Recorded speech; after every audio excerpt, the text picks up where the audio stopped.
Assalamualaikum warahmatullahi wabarakatuh. Perkenalkan, saya Mutiara Fitria Azahra dengan NIM 2023-08-10-14. Pada video kali ini, saya akan mempresentasikan SRS mengenai aplikasi yang dibuat oleh kelompok saya, yaitu Sistem Aplikasi Mental Care. Nah, aplikasi ini diharapkan dapat membantu pengguna yang membutuhkan bimbingan konseling dan pengguna juga dapat membagikan pengalaman terkait masalah kesehatan mental ke sesama pengguna. SRS ini ditujukan untuk pengembang, developer, staf pemasaran, pengguna, yaitu penggunanya ada admin, konselor, psikolog, dan juga konseli. Selanjutnya, batasan produknya sistem ini dibatasi hanya untuk bimbingan konseling dan forum antar pejuang kesehatan mental secara online, tidak mencakup kegiatan bimbingan konseling dan forum secara langsung atau tatap muka. Jadi, aplikasi ini dirancang hanya untuk konsultasi secara online aja. Kalau misalkan secara tatap muka itu tidak diatur di sistem ini. Di sini ada penjelasan mengenai penggunanya. Yang pertama di sini ada admin. Admin adalah pengguna dengan hak akses penuh untuk mengelola aplikasi. Jadi yang mengelola aplikasi ini si admin. Selanjutnya itu ada konselor. Konselor itu pengguna yang memiliki hak untuk memilih konseli di jam dan tanggal yang diajukan dengan syarat konselor hanya dapat mendengarkan. Jadi konselor bisa mendengarkan konseli atau pasien ini, tapi hanya mendengarkan saja.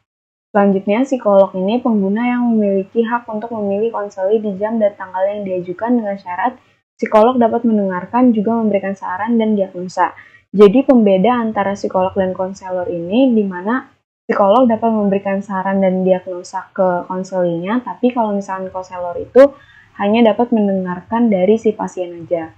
Selanjutnya konseli adalah pengguna yang memiliki hak untuk memilih konselor dan psikolog yang diinginkan dan memiliki hak untuk menggunakan fitur-fitur yang ada pada aplikasi. Dengan kata lain, konseli adalah pasiennya. Selanjutnya deskripsi produk. Deskripsi produk ini aplikasinya adalah dibuat dalam tujuan untuk mewadahi para penyintas dan pejuang kesehatan mental dengan tujuan untuk menjembatani antara pejuang dengan konselor, psikolog, dan juga penyintas. Selanjutnya, sistem mental care ini juga menyediakan fitur Maps Nearby di mana pengguna bisa berkomunikasi atau bertemu dengan pengguna lain yang domisilinya berdekatan. Selain itu, terdapat fitur juga di mana konseli bisa berkonsultasi dengan konselor dan psikolog, dan juga menyediakan sistem forum di mana konseli bisa interaksi antara penyintas dan pejuang kesehatan mental. Fungsi produknya yang pertama, sistem memungkinkan login dengan autentikasi yang aman dan juga menjaga kerahasiaan data pengguna. Selanjutnya, pengguna dapat berkonsultasi dengan konselor dan psikolog terkait masalah kesehatan mental. Selanjutnya, pengguna yang memilih berkonsultasi dengan konselor, maka harga yang harus dibayarkan akan lebih terjangkau karena kalau konsultasi sama konselor itu konselor cuma bisa ngedengerin aja tapi nggak bisa memberikan saran ataupun diagnosa. Kecuali kalau misalkan konsultasinya sama psikolog, baru psikolog bisa mendengarkan, memberi saran, dan juga mendiagnosa. Selanjutnya, pengguna akan difasilitasi suatu forum yang berisi penyintas dan pejuang kesehatan mental yang diharapkan bisa saling berbagi pengalaman mengenai kesehatan mental. Selanjutnya, pengguna juga difasilitasi sebuah fitur Maps Nearby yang menjadi memungkinkan para pengguna untuk mengadakan sesi berbagi pengalaman secara langsung terkait kesehatan mental. Jadi, antar pengguna itu bisa meng-share lokasinya untuk bertemu secara langsung dengan pengguna lain melalui berbagi lokasi melalui Maps Nearby. Selanjutnya, penggolongan karakter pengguna. Yang pertama itu ada admin. Tugasnya itu melakukan pengembangan dan pemilihan fitur dengan hak akses aplikasi, dapat mengakses keseluruhan aplikasi, dan kemampuan yang dimiliki itu pengetahuan tentang administrasi. Selanjutnya ada konselor, di mana konselor hanya dapat mendengarkan keluhan dan menjadi teman konseli. Selanjutnya, hak aksesnya itu dapat melihat permintaan konseling yang masuk dengan kemampuan yang dimiliki itu minimal lulusan S1 dan sudah melewati pelatihan konseling. Selanjutnya ada psikolog, di mana psikolog ini dapat mendengarkan keluhan, memberikan saran, dan juga diagnosa berdasarkan pengalaman konseli. Hak aksesnya sama kayak konselor, itu dapat melihat permintaan konseling yang masuk dengan kemampuan yang harus dimiliki itu minimal lulusan S1 psikologi, mengikuti pendidikan profesi psikologi, dan mendapatkan surat izin praktik. Selanjutnya, yaitu konseli atau pasiennya, di mana harus melakukan pembayaran jika menggunakan fitur konseling. Jadi kalau misalkan menggunakan fitur lain seperti forum dan juga nearby, itu tidak perlu melakukan pembayaran kecuali dia melakukan konseling. Selanjutnya, hak aksesnya itu dapat memilih konselor atau psikologi dan mengakses fitur yang ada di aplikasi. Kemampuan yang harus dimilikinya tentunya dapat menggunakan aplikasi. Selanjutnya, batasan desainnya itu yang pertama, hasil diagnosa pengguna tidak dapat disebarluaskan secara bebas. Aplikasi ini memiliki sistem kebijakan khusus di dalam fitur forum guna membatasi penggunaan kata yang dirasa tidak pantas antar pengguna. Dan yang terakhir yaitu aplikasi ini akan dikembangkan berbasis mobile. Nah, di sini ada kebutuhan antarmuka eksternalnya. UI-nya ini dirancang secara responsif agar dapat diakses baik melalui perangkat mobile ataupun desktop. Fitur yang akan disediakan yaitu ada halaman login, menu home, menu forum, menu nearby, dan juga menu consult. Untuk demo prototipe-nya, ini masuk, kita sign in dulu. Nah, di sini kalau misalkan udah masuk, ada menu home-nya. Di sini menu home terdapat kalender jika ingin mengatur jadwal konseling. Di sini juga ada Meet Our Counselor. Ini ada pilihan konselor yang bisa dipilih oleh pasien.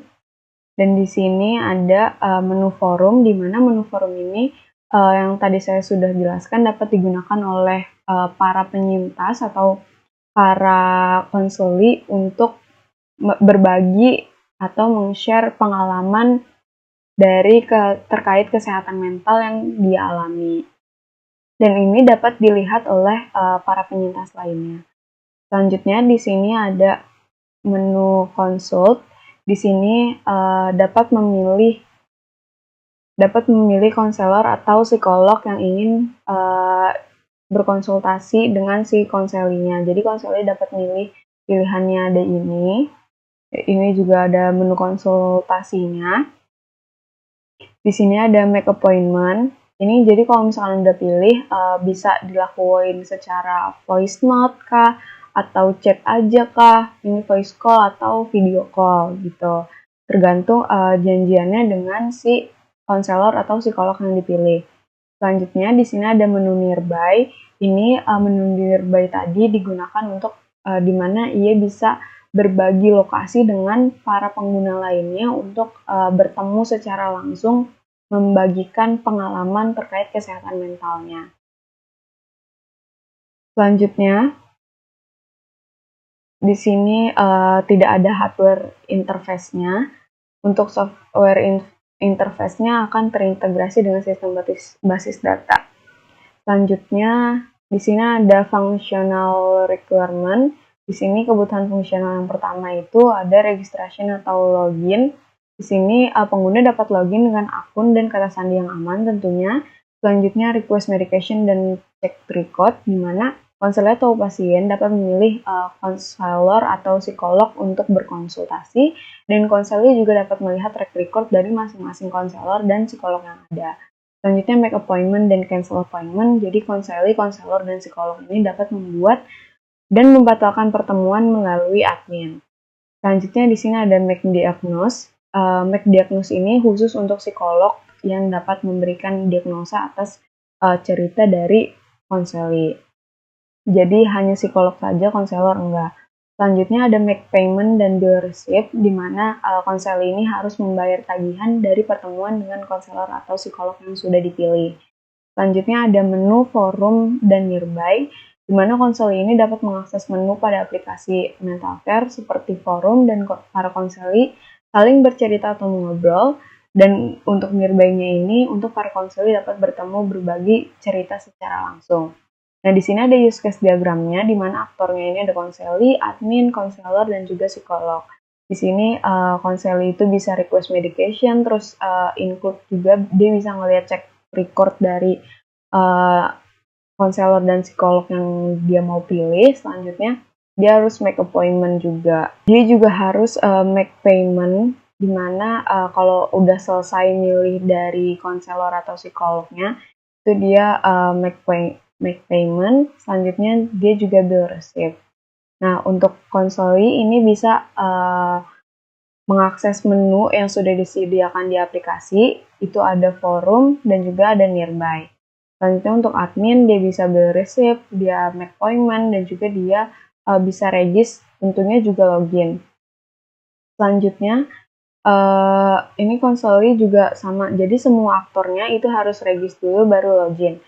Untuk konselor, dia bisa regis dan login, dan juga untuk psikolognya dia regis login dan juga dia bisa make diagnose, karena make diagnose ini hanya untuk psikolog aja, konselor tidak bisa diagnosa.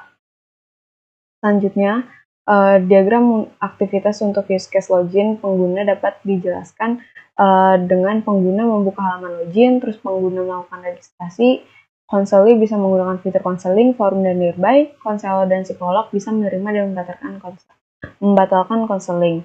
Nah, untuk activity diagramnya,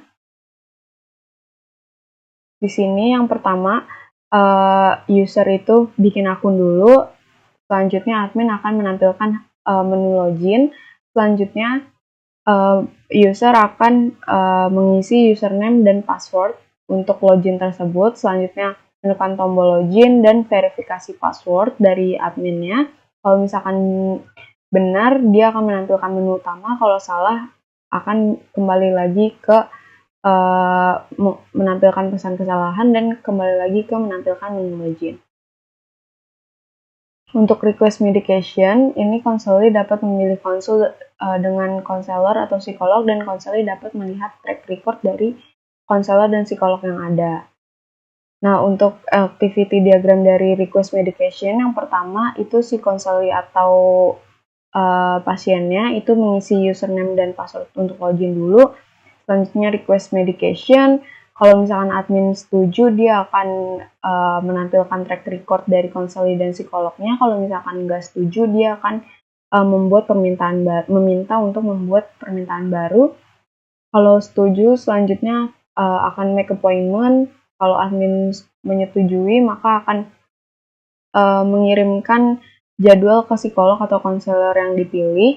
Kalau enggak, dia akan membuat permintaan jadwal baru ke si konselinya. Selanjutnya kalau disetujui itu konseli harus make payment, harus membayarkan. Selanjutnya itu bill receipt, dan admin akan mencetak dan mengirimkan bill receipt ke konselinya. Selanjutnya make diagnose, di sini psikolog dapat memberikan diagnosa atas cerita atau pembahasan konseli. Untuk activity diagram dari make diagnose-nya itu pengguna itu harus login dulu, terus abis itu dia request medication, selanjutnya admin akan appointment verifikasi. Kalau misalkan setuju, dia akan approve, dia akan appointment approve. Selanjutnya kalau misalkan dia nggak setuju, dia akan reject kembali ke request medication-nya ini. Jika setuju, maka akan make appointment. Selanjutnya, psikolog itu bisa make diagnose. Untuk ini, activity diagram dari menu, di sini user itu sama, selalu login dulu, admin menampilkan menu, selanjutnya maka user akan memilih pilihan menunya itu dari forum, mau mengakses forum atau nearby. Selanjutnya forum ini, kalau milih forum, maka admin akan mengakses percakapan antar konseli. Kalau misalkan nearby, maka admin akan memfasilitasi nearby. Nah, untuk sequence diagramnya, ini yang pertama, konseli ini membuat akun dulu untuk regis, selanjutnya dia juga login dengan memasukkan username dan password. Untuk request medication, memilih jam atau jadwal konseling. Selanjutnya juga di sini login, kalau misalkan loginnya gagal, maka dia akan kembali lagi. Selanjutnya, konseli juga bisa melihat track record konselor dan psikolog. Untuk kelas diagramnya, di sini ada user. User ini ada dibagi lagi, ada konselor, psikolog, admin, dan juga konseli. Selanjutnya, Di sini ada konseling, forum, dan juga nearby. Ini ada pilihan menunya yang bisa diakses oleh konseli itu tiga-tiganya, forum dan nearby. Untuk psikolog dan konselor itu ada konseling, untuk admin itu tiga-tiganya. Selanjutnya di sini atribut untuk user itu ada user ID, password, dan juga untuk metodenya ada login dan logout. Untuk admin atributnya ada user ID, selanjutnya metodenya ada approve counseling, untuk konselor ada user ID juga. Jadi masing-masing dari pengguna itu pastinya memiliki user ID. Selanjutnya di sini untuk forum, menu forum itu atributnya ada konseli karena bisa diakses oleh konseli. Untuk metodenya itu chat with another konseli. Selanjutnya untuk nearby atributnya ada konseli juga. Metodenya itu ada share location, meet up with another konseli, dan counseling itu ada konselor dan psikolog. Metodenya itu mendengarkan keluhan dan mendiagnosa. Selanjutnya non-functional requirement, parameternya itu availability, kebutuhan itu sistem harus beroperasi 24/7 dengan downtime minimal. Untuk reliability-nya, sistem harus memiliki tingkat kegagalan yang sangat rendah. Untuk ergonominya, termuka harus mudah digunakan oleh pengguna non-teknis, dan portability-nya sistem harus harus dapat dijalankan di berbagai platform desktop dan mobile. Untuk security-nya, data pengguna harus dienkripsi dengan algoritma yang aman. Nah, skenario testingnya yang pertama, di sini ada tes post login. Skenario-nya memasukkan email dan kata sandi yang benar ke dalam formulir login. Login berhasil dan masuk ke sistem. Kalau misalkan negatif, maka memasukkan email dan kata sandi yang salah ke dalam formulir login, maka login gagal. Untuk tes post registernya, ini ada mengisi form register untuk pembuatan akun dengan menggunakan data yang sesuai dan benar. Karena positif berarti berhasil membuat akun. Dan tes bookingnya, kalau berhasil, ini memiliki waktu untuk konsultasi dari tanggal, jam, dan waktu yang masih tersedia, di mana berhasil melakukan pemesanan waktu konsultasi. Kalau misalkan tes negatif booking, ini tidak bisa memilih waktu untuk konsultasi dari tanggal, jam, dan jumlah waktu yang tersedia, maka gagal melakukan pemesanan lapangan. Gagal melakukan pemesanan waktu konsultasi. Untuk pembayaran di sini kalau berhasil, maka melakukan pembayaran menggunakan metode bank transfer sesuai dengan yang ditampilkan, maka berhasil melakukan pembayaran. Kalau misalkan negatif berarti tidak melakukan pembayaran, maka gagal melakukan pembayaran. Dan ini tes positif verifikasi, melihat bukti pembayaran dan detail bookingnya. Kalau berhasil, maka bisa mengubah status dan sukses melakukan konsultasi. Untuk tes positif forum, user pasti bisa mengakses forum dan memposting tweetan dan bisa melihat punya orang lain, di mana berhasil mengakses dan memposting forum. Untuk tes positif konsultnya bisa membuat janji temu dengan konselor atau psikolog sesuai jamnya, berarti berhasil melakukan janji temu dan konsultasi. Kalau misalkan tes negatif konsultasi, berarti tidak bisa melakukan janji temu dan konsultasi karena jadwalnya nggak tersedia, maka gagal melakukan janji temu dan diharuskan membuat janji temu kembali. Nah, untuk yang terakhir yaitu ada tes positif nearby, berarti konseli berhasil menggunakan fitur nearby untuk menemukan dan menghubungi pengguna lain, berarti berhasil menampilkan pengguna terdekat dan memberikan konseli untuk berkonsultasi. Kalau tes negatif nearby-nya, berarti konseli gagal menggunakan fiturnya dengan sistem memberikan pesan kesalahan yang jelas atau informasi bahwa tidak ada pengguna terdekat tanpa menimbulkan crash atau gangguan lainnya. Sekian dari presentasi dari saya. Terima kasih. Wassalamualaikum warahmatullahi wabarakatuh.